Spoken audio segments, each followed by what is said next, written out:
Good morning, folks. KDE Plasma fanboy here. And Plasma 6.2 is about to release. Should be releasing tomorrow as of making this video.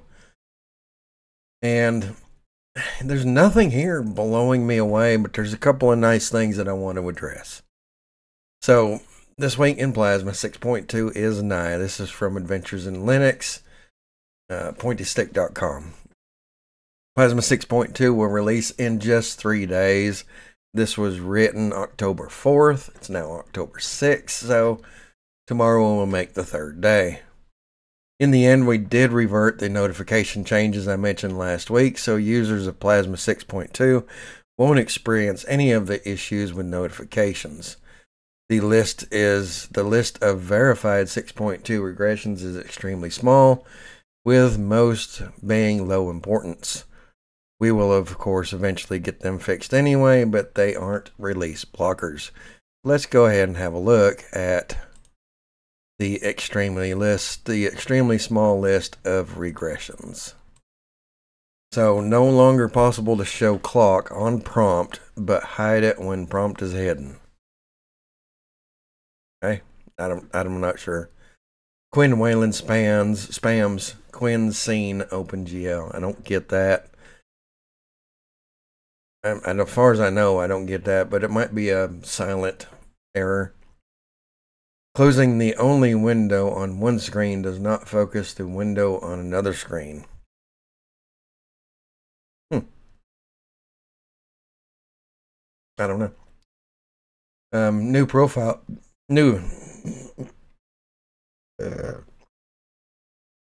profile badge is not visible when battery percentage is enabled. This isn't a laptop, so I don't have battery. I don't know.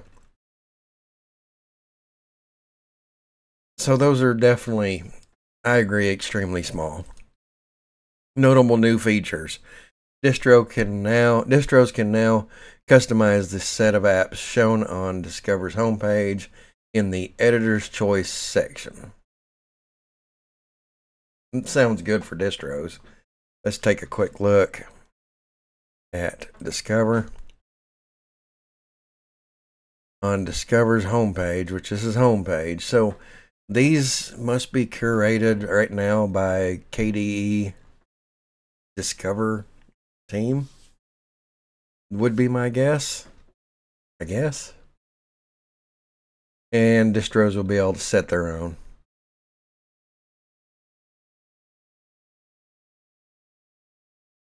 Okay. Now, notable UI improvements.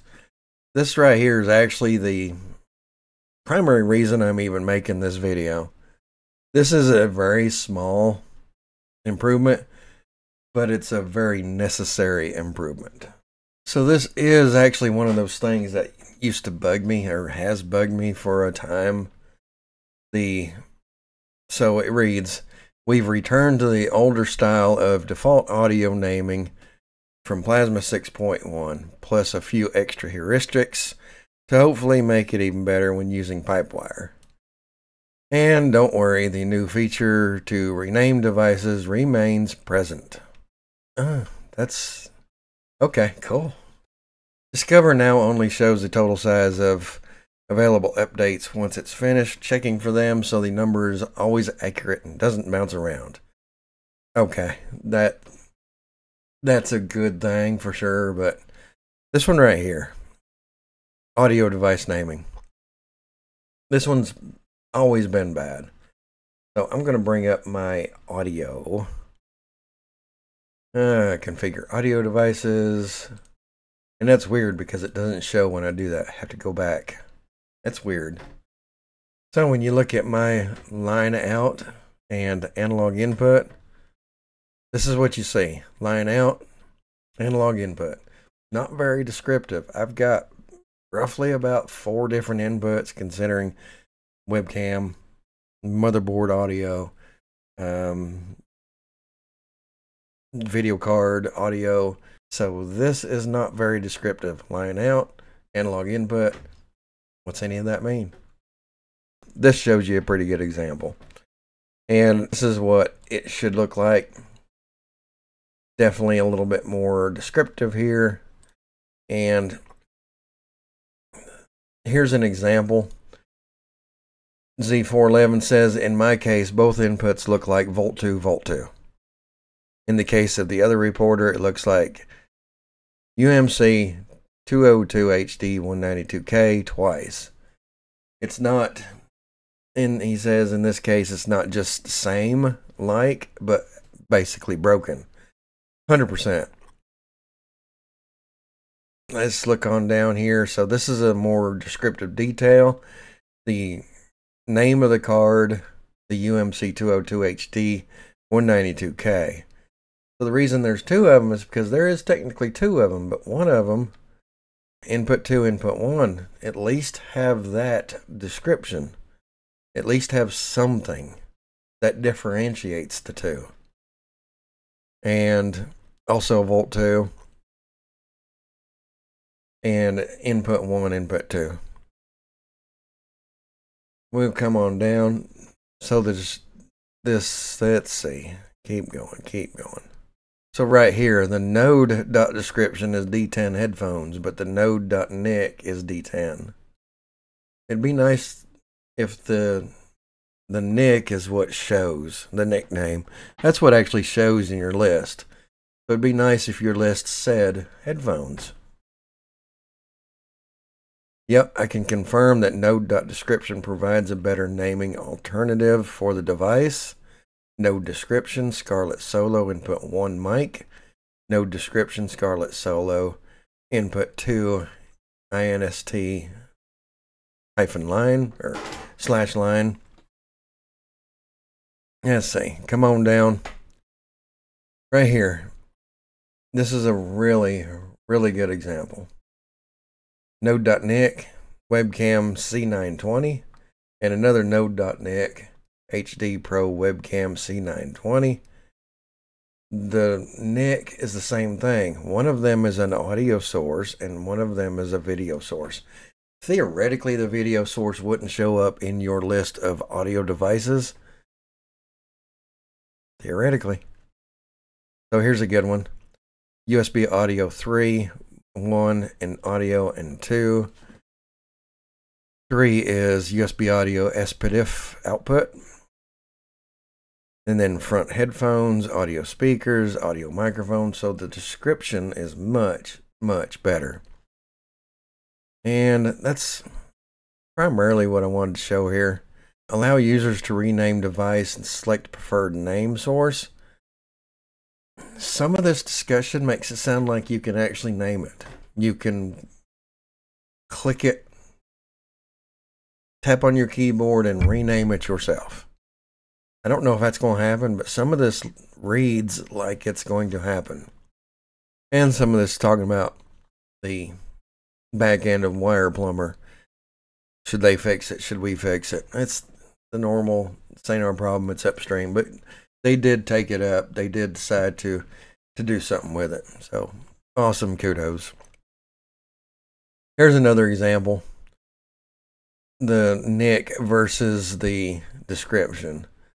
And I think this might be the same one I just read, but audio, USB audio 3, 1 audio, and SteelSeries Arctis.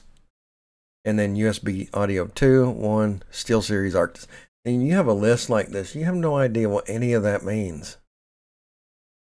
The corresponding descriptions are USB audio SPDIF, front headphones, speakers, wireless adapter, audio microphone, audio line input, and wireless adapter chat. So the descriptor here is much better.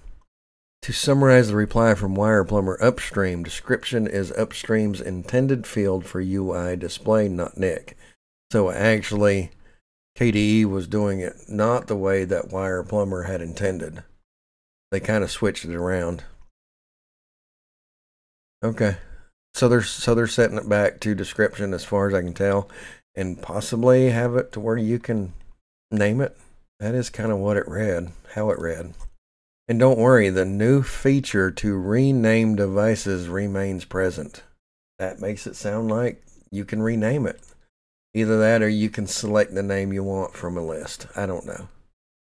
But either way, much better. Much better. So we'll continue on. The next part is notable bug fixes. Fixed a common crash. Fixed a common plasma crash on X11, which was often encountered when waking up a sleeping monitor. I don't use X, so I don't actually get any of this. Fixed a common case where Quinn could crash when using Overview to search for stuff. Fixed 2, a somewhat common, seemingly random plasma crashes. See, those right there are the ones that are really hard. I've done some coding, I've made a game, I put it online, I put it on Google Play. The random happens every now and then. Those bugs are hard. They're hard. Alright, fixed an issue that could, under certain circumstances, cause Quinn to freeze when connecting or disconnecting an external monitor to a laptop. That could be a problem, for sure. I wonder what the under certain circumstances is. I wonder if this description tells us. It's not 100% on reconnect, but usually disconnecting an external display works fine, and reconnecting sends Quinn Whalen to 100% CPU. Okay. Have an internal monitor as secondary or external display as primary. All open windows are on external display. Disconnect external display. Reconnect external display. So you have to, theoretically, in order to make it happen, you had to have it display on it already. Disconnect it. Reconnect it. There's your crash. Okay. I don't do a lot of, I have 2 monitors set up on my main, basically permanently. On my laptops, I don't hardly ever do that unless I set it up in the dining room and hook it to the TV for everybody to watch something. Other than that, I really don't use an external monitor too much on my laptops. Let's see, where was I? Fixed a bug that could cause system monitor sensors configured with certain combinations of faces and sensors to become permanently invisible. That could be bad. Next one, improved the robustness Plasma startup code so it doesn't fail to launch when the K activity manager D daemon is slow. Good. Improving robustness of startup on anything is always a good thing. Fixed an issue that could cause animations to get stuck on certain screens with adaptive sync features turned on. Removed the animations from Plasma's pager widget. What's a pager widget? Because they were too subtle to notice most of the time, and triggered a Qt bug that wrecks laptop battery life with auto hidden panels. The Qt bug is under investigation, but at least now should hit less often. That's good. Fixed one of the bugs that could cause icon positions in the desktop to get reset after monitors turned off and back on again. This may also fix a very common similar bug where positions get reset when the resolution changes.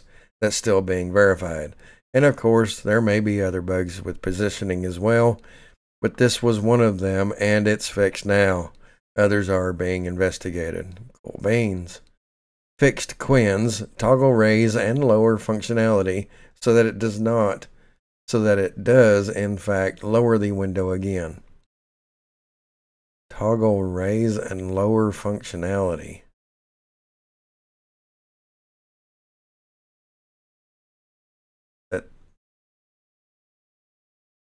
Is that? I don't know. Fixed a regression that caused a title of any components using Kirigami.overlay sheet to be vertically mispositioned. Okay, that's minor, but certainly needed. Changing regional settings for your user is now more reliable in the case where your distro or its installer sets the value of the LC_* properties at a system-wide level, as apparently happens on Ubuntu. So KDE had to fix a bug for Ubuntu. It happens. Made sure the pointer acceleration in X Wayland games with screen scaling is the same as native Wayland apps.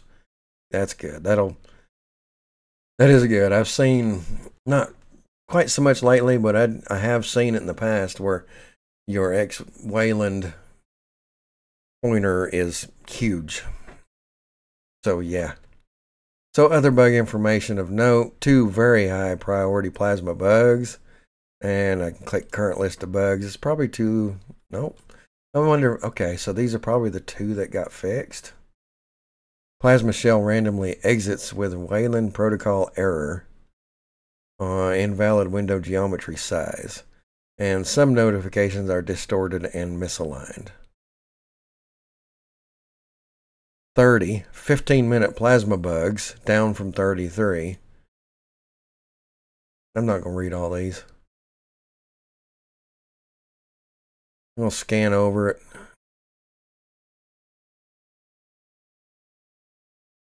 Taskbar shows audio icon for all windows from program playing sound. It does? I must have missed that. I don't know. And 137 KDE bugs of all kinds fixed over the week. And we'll look at that list. That's big. So that is KDE Plasma 6.2 that is about to release in a nutshell. I will add this link to this article in the description below if you want to go read it for yourself, if you want to click the links, if you want to read some of those bugs that I didn't read over. But overall, nothing mind-blowing, but definitely some nice little fixes here. And of course, I'm looking forward to it. Anything KDE Plasma, I'm looking forward to it. So that is all for this video. And once again, thank you so much for watching.